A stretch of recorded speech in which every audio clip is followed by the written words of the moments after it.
1절부터 20절까지 읽으면 좋은데 시간상 10절에서 12절 말씀 보도록 하겠습니다. 시편 66편 10절에서 12절, 시편 66편 10절에서 12절까지 같이 읽도록 하겠습니다. 시작. 하나님이여, 주께서 우리를 시험하시되 우리를 단련하시기를 은을 단련함같이 하셨으며 우리를 끌어 그물에 걸리게 하시며 어려운 짐을 우리 허리에 메어 두셨으며 사람들이 우리 머리를 타고 가게 하셨나이다. 우리가 불과 물을 통과하였더니 주께서 우리를 끌어내사 풍부한 곳에 들이셨나이다. 아멘. 오늘 이 본문 11절 12절의 말씀 보면 우리를 끌어 그물에 걸리게 하시며 어려운 짐을 우리 허리에 메어 두셨으며 사람들이 우리 머리를 타고 가게 하셨나이다. 우리가 불과 물을 통과하였더니 라는 말씀이 있는데, 이 말씀을 통해 우리는 이 시편 기자가 매우 어려운 시련의 시간을 보내었음을 짐작할 수가 있습니다. 그런데 이 시편 66편을 시작하면서 가장 먼저 어떤 내용을 가지고 시작하고 있는지를 보면은 1절에서 9절까지의 말씀을 보면 먼저 하나님을 찬양하라 라고 외치고 있습니다. 즐거운 소리를 내며 하나님의 영광을 노래하고 찬송할 것을 명령하고 있습니다. 누구에게 명령하고 있습니까? 온 땅이여. 1절에 온 땅이여, 온 땅에게 명령하고 있습니다. 온 땅은 입이 있어 말을 할 수가 있습니까? 노래를 할 수가 있습니까? 온 땅은 저와 여러분처럼 하나님을 찬양할 수가 없습니다. 그런데 시편 기자는 온 땅을 보고 하나님을 찬양하라고 외치고 있습니다. 그렇다면 이 말은 무슨 의미이겠습니까? 소리를 내며 찬양하시는 존재들은 하나님을 믿는 하나님의 백성들뿐 아니겠습니까? 그런데 시편 기자는 사람들은 당연히 찬양해야 하고 뿐만 아니라 인격도 감각도 없는 온 땅까지도 마땅히 찬양하여야 함을 강조하고 있는 것입니다. 그만큼 자신이 경험한 하나님의 위대하심이 얼마나 큰 것이었는지를 말하고 싶었던 것입니다. 시편 기자는 과연 어떤 하나님을 경험하였기에 그토록 찬양하라고 외치고 있는 것일까요? 6절에 보면은 그가 경험한 하나님에 대해서 말씀하고 있습니다. 하나님이 바다를 변하여 육지가 되게 하셨으므로 우리가 걸어서 강을 건너고 우리가 거기서 주로 말미암아 기뻐하였도다. 이 구절을 통해서 우리는 시편 기자가 찬양하지 않을 수 없었던 하나님의 놀라우심을 다시 발견할 수가 있습니다. 첫 번째로 하나님은 어떤 분이었습니까? BC 1446년에 그들의 조상들이 경험했던 홍해의 기적을 일으키신 분이 바로 하나님이시다라는 것입니다. 바다를 변하여 육지가 되게 하셔서 이스라엘 백성들이 바다를 건넜으며 또 BC 1405년에 경험한 요단강을 건너게 하신 하나님을 말씀하고 있습니다. 요단강 동쪽에서 하나님께서 약속하신 땅 가나안 땅을 들어갈 때에 법궤를 맨 제사장들의 발이 요단강 물가에 잠기게 되자 흘러내리던 물이 멈추게 되었고 이스라엘 백성들은 걸어서 요단강을 건너게 된 그 기적을 떠올리게 하고 있습니다. 이 사건들만 회상하더라도 시편 기자는 입을 다물 수가 없었던 것입니다. 거의 40년간의 간격이 있는 두 사건을 열거하면서 이 시를 접하는 모든 사람들에게 하나님의 위대하심이 얼마나 크신지를 같이 깨닫기를 바라고 있는 것입니다. 그러면서 찬송하지 않을 수가 있었겠습니까? 당연히 온 땅들도 마땅히 찬양해야 할 만한 일이라는 것입니다. 그만큼 놀라운 일이라는 거죠. 이 사건을 상기시키며 고난에 있는 심령들에게 믿음의 눈을 열어 함께 하실 하나님을 생각하고 감사하며 또 함께 해 주셨던 그 하나님을 생각하고 감사하며 찬송하기를 명하고 있는 것입니다. 이스라엘이 출애굽에서 가나안 땅까지 들어가는 전 과정이 전적으로 하나님의 권능에 의해 이루어진 하나님의 역사였어요. 자연을 다스리시고 섭리하시는 하나님의 능력이 아니고서는 불가능한 일이었습니다. 이스라엘 백성들은 바로 그런 기적을 경험하며 살아왔던 것입니다. 이 시편을 접하고 있는 저와 여러분에게는 어떤 느낌이 떠오릅니까? 우리도 이 하나님의 섭리와 하나님의 능력을 되새길 필요가 있지 않을까요? 이스라엘 백성들은 하나님의 은혜와 하나님의 기적과 하나님의 능력에 의해서 살아왔었습니다. 저와 여러분도 그러한 하나님의 은혜와 능력으로 살아오지 않았습니까? 모든 것이 다 하나님의 은혜였음을 고백할 수 있으시죠. 그러니 지금과 같은 이런 어려운 가운데서도 하나님의 은혜 가운데 헤쳐나가게 될 줄 믿습니다. 이 시간에 하나님을 생각할 수 있기를 바랍니다. 예전에 도와주셨던 하나님, 지켜주셨던 하나님, 이끌어주셨던 하나님을 기억하고 지금 이 시간 가운데서도 잠잠히 그 주님을 묵상하며 감사와 기쁨으로 전진할 수 있는 저와 여러분들이 되시길 바랍니다. 또 우리의 하나님은 어떤 분이십니까? 7절에 보면은 그가 그의 능력으로 영원히 다스리시며 그의 눈으로 나라들을 살피시니 거역하는 자들은 교만하지 말지어다. 위대하신 하나님을 경험한 시편 기자는 하나님에 대해서 이렇게 고백합니다. 하나님은 능력으로 영원히 다스리는 분이시다. 하나님은 눈으로 나라들을 살피시는 분이시다. 시편 기자가 하나님을 경험함으로 고백하고 시인하고 있는 것이 바로 하나님은 능력으로 다스리시고 눈으로 나라들을 살피시는 분이시다라는 것입니다. 이것을 깨닫게 되니까 하나님을 경외하지 않을 수가 없었고 하나님을 경외하게 되니 찬송이 나오게 되고 하나님을 찬송하게 되니 그 하나님을 자랑하고 선포하게 되는 것입니다. 이러한 벅찬 찬양을 가슴에 담아둘 수 있는 사람은 어떤 사람일까요? 어떤 사람이 이런 찬양을 입술에 담을 수가 있겠습니까? 그것은 고난의 시간을 믿음으로 잘 통과한 사람입니다. 사랑하는 성도 여러분, 고난을 겪지 않으면 하나님 앞에서 자신이 얼마나 연약한지를 알 수가 없습니다. 고난을 당해도 깨닫기가 쉽지 않은데 고난 중에서 자신의 부족함을 깨닫게 된다는 것은 크나큰 하나님의 은혜가 아닐 수가 없는 것입니다.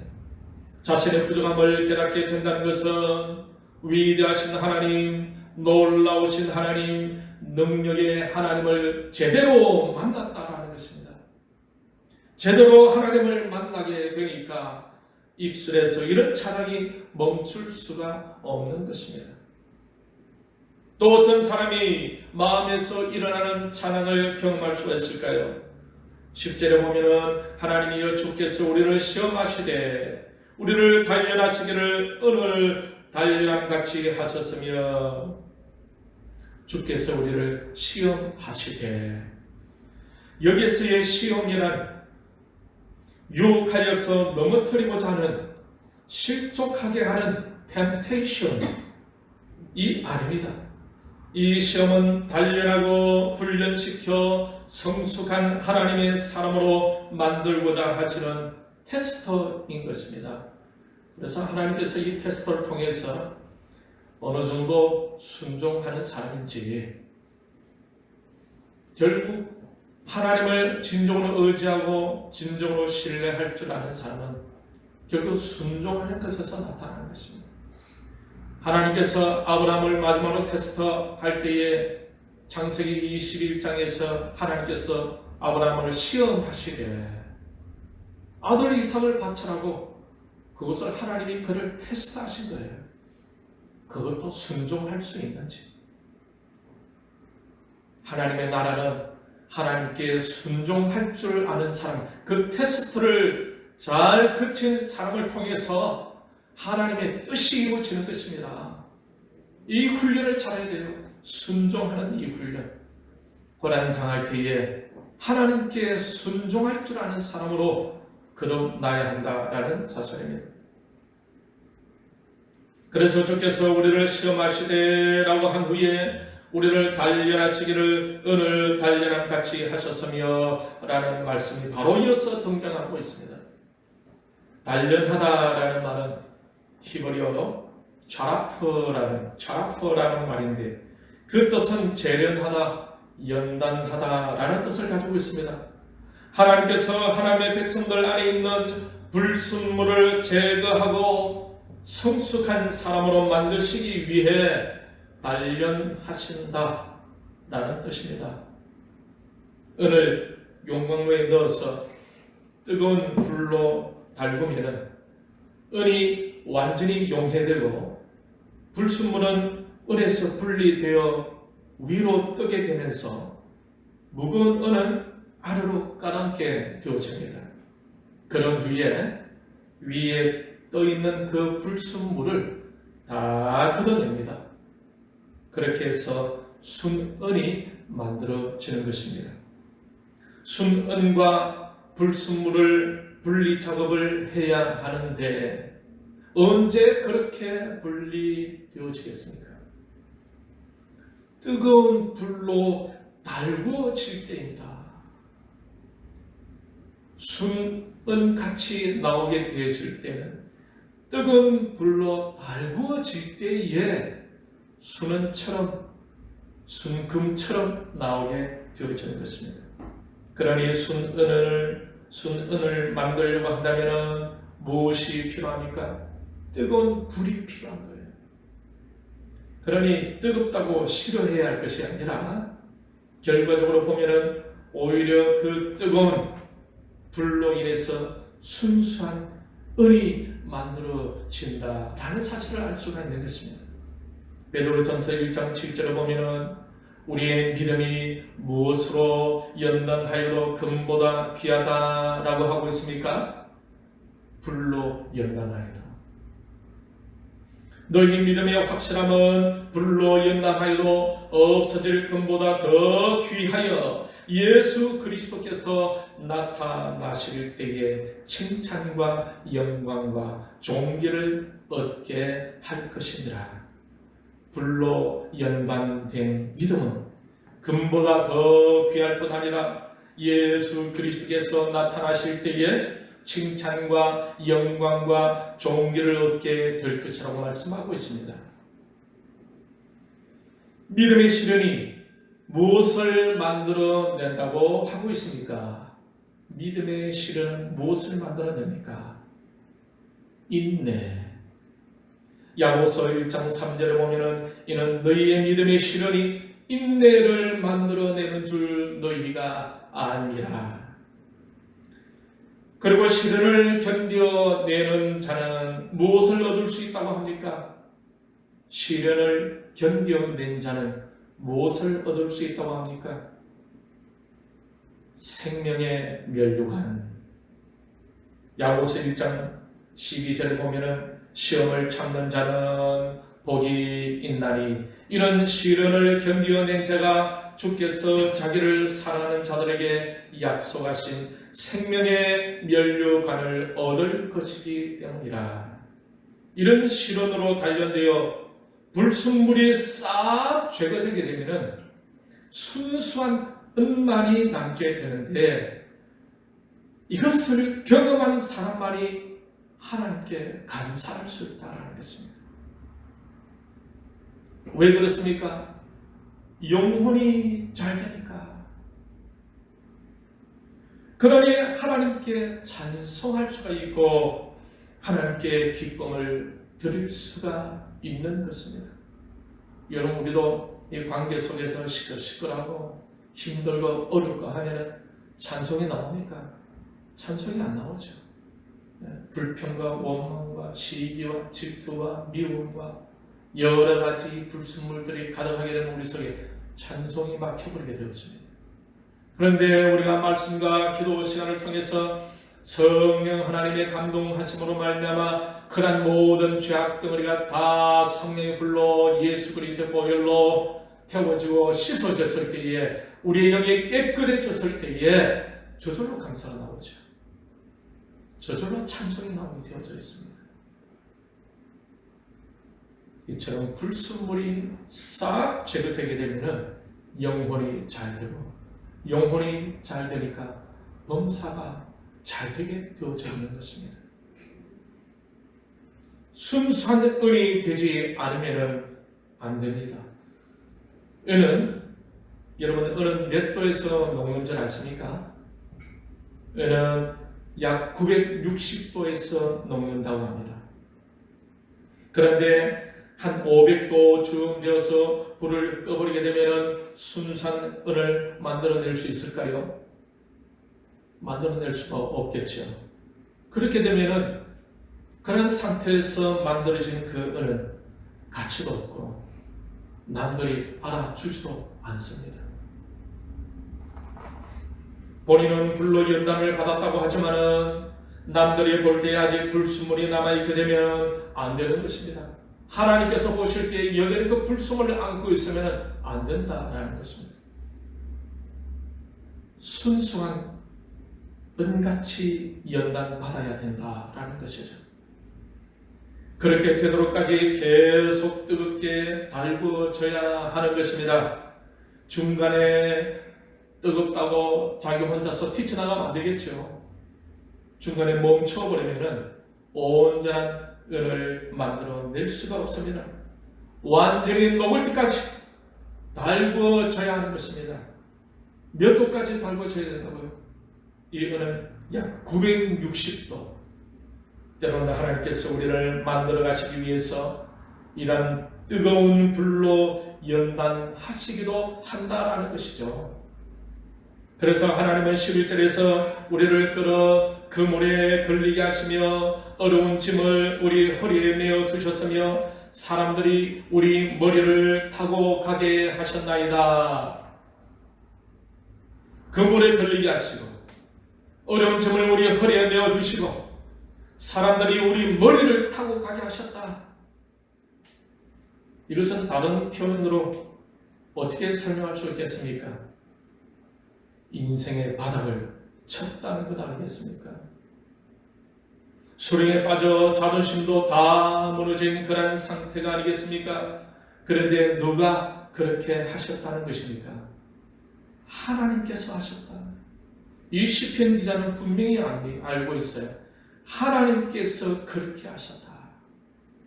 그러니 원망할 수가 있겠습니까? 불평할 수가 있겠습니까? 하나님께서 왜 그렇게 하셨을까요? 시험하여 단련하시려고 무엇과 같이? 은을 단련함 같이. 그러니 우리가 하나님의 단련하시기 위한 시험을 당할 때에 그때 우리는 세게 당할 필요가 있습니다. 왜 그렇습니까? 진짜 은같이 나올 수가 있기 때문에 그렇습니다.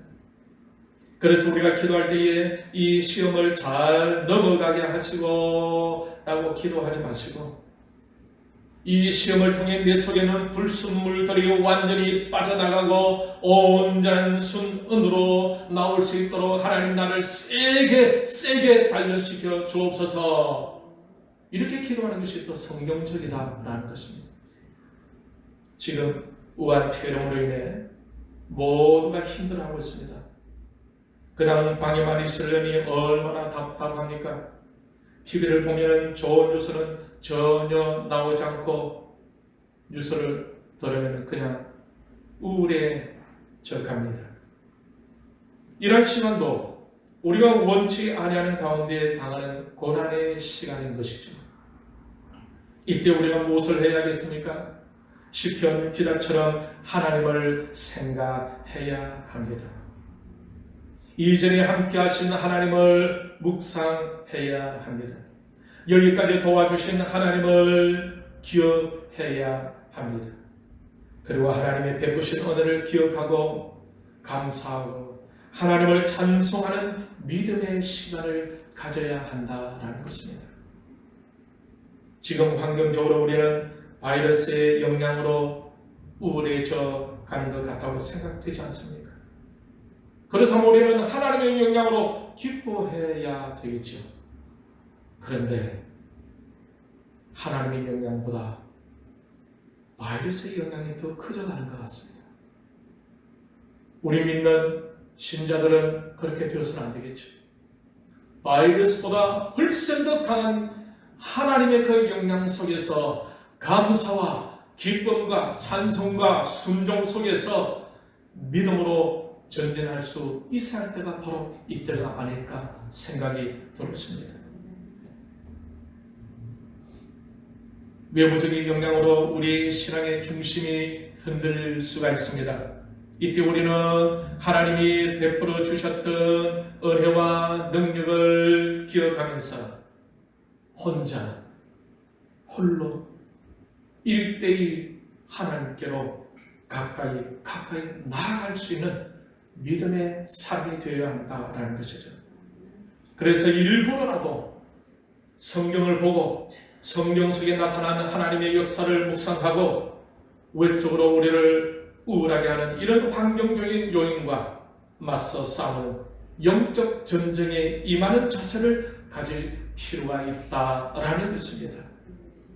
그렇기 때문에 좀 더 하나님께 집중할 수 있어야 할 것입니다. 날 위해 십자가 지신 예수님을 떠올릴 수 있기를 바랍니다. 순간순간 예수님의 이름을 부르짖어야 합니다. 순간순간 기도해야 합니다.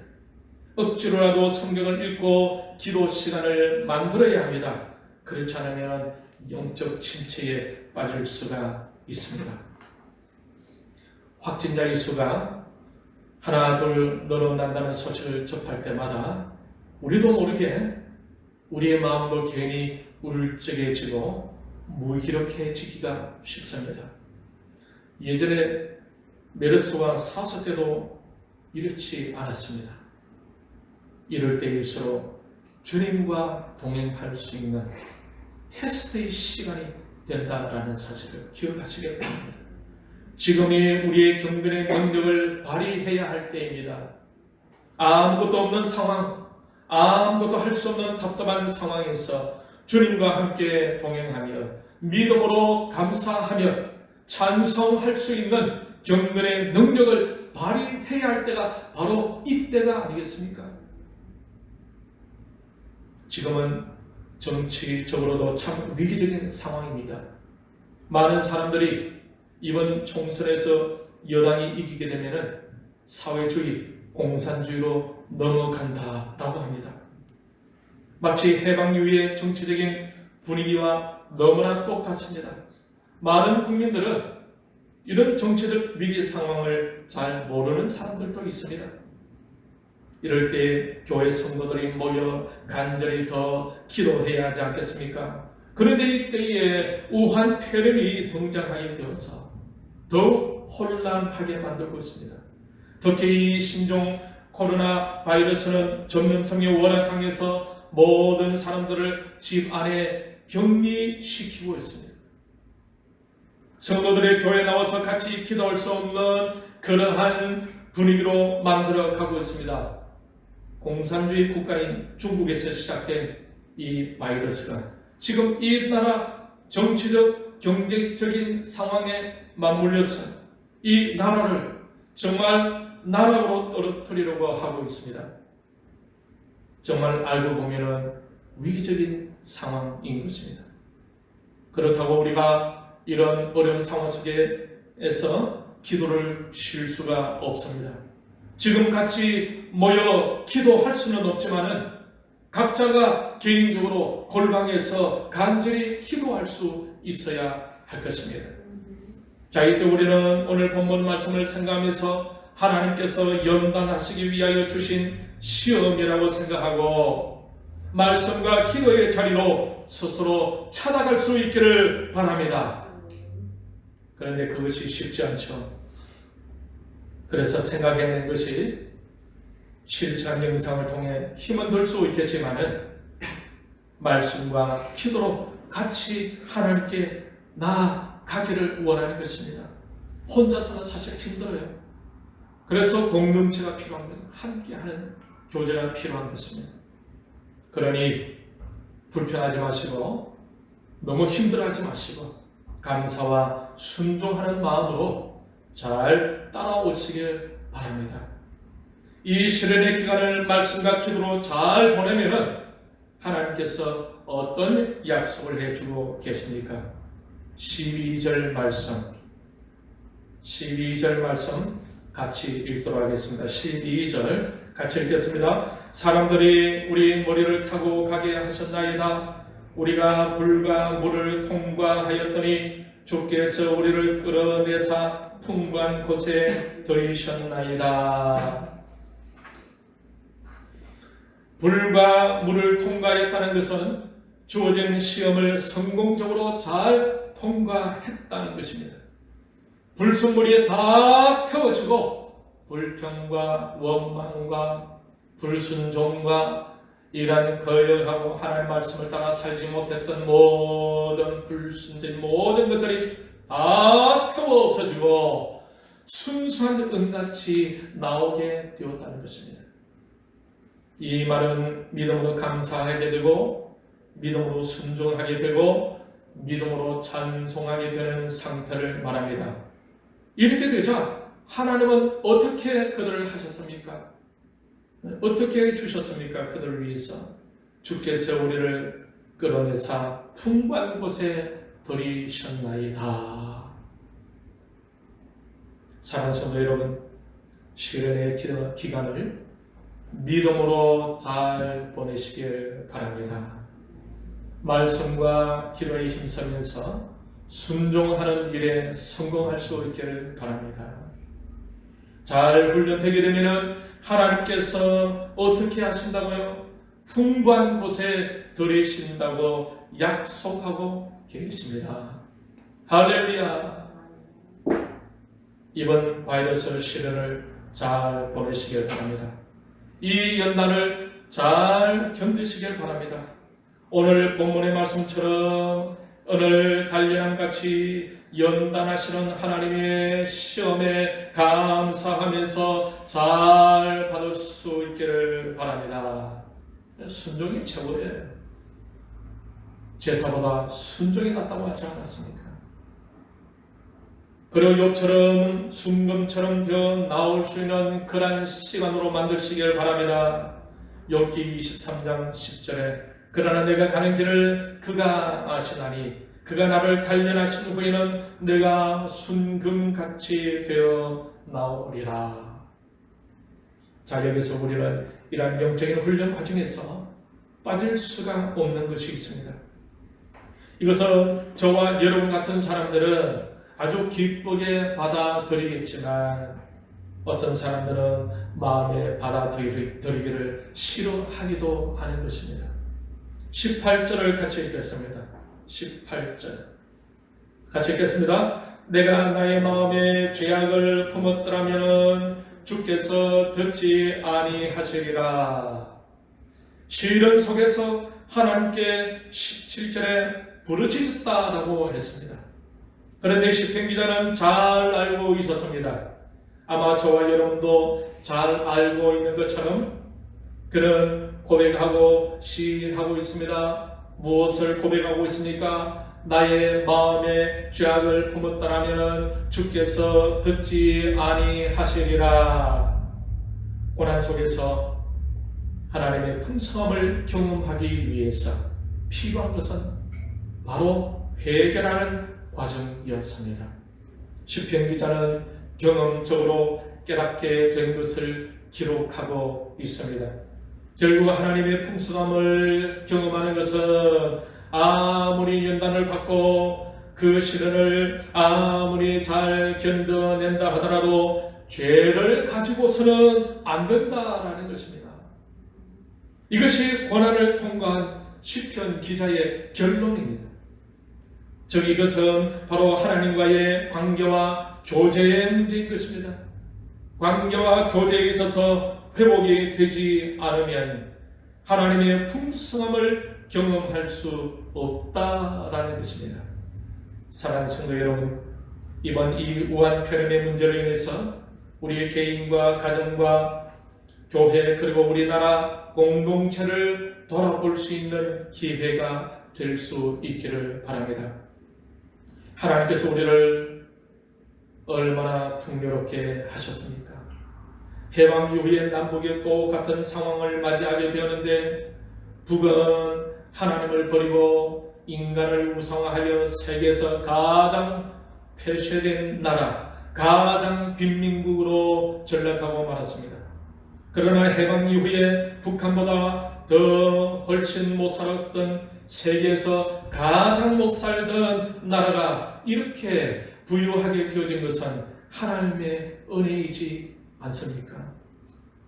그런데 이 나라와 우리 교회와 가정과 우리 개인이 얼마나 하나님께 감사하였는지, 하나님을 얼마나 기쁘게 해드리는 것에 관심을 가졌는지를 생각하면서 우리 자신을 성찰할 기회를 가져야 할 것입니다. 그리고 우리의 죄악을 주님 앞에 회개할 수 있어야 합니다. 시편 기자처럼 말입니다. 그렇게 나아갈 때 하나님은 의인의 기도를 들어주신다는 말씀처럼 우리의 간구하는 기도를 들어주실 것입니다. 20절에 하나님을 찬송하리로다. 그가 내 기도를 물리치지 아니하시고 그의 인자심을 내게서 거두지도 아니하셨도다. 이 시편 66편 마지막 절에서 우리가 알 수가 있는 것은 이 시편 기자는 회개할 줄 알고 기도할 줄 아는 사람임을 알 수가 있습니다. 저와 여러분도 이 시편 기자와 같이 되기를 바랍니다. 생각지도 못한 우한 폐렴 바이러스로 인해 고난 중에 있는 성도 여러분, 회개와 기도 중에 하나님이 행하신 이 일을 기억하고 하나님께 소리 높여 감사하고 찬송할 수 있는 은혜가 있기를 바랍니다.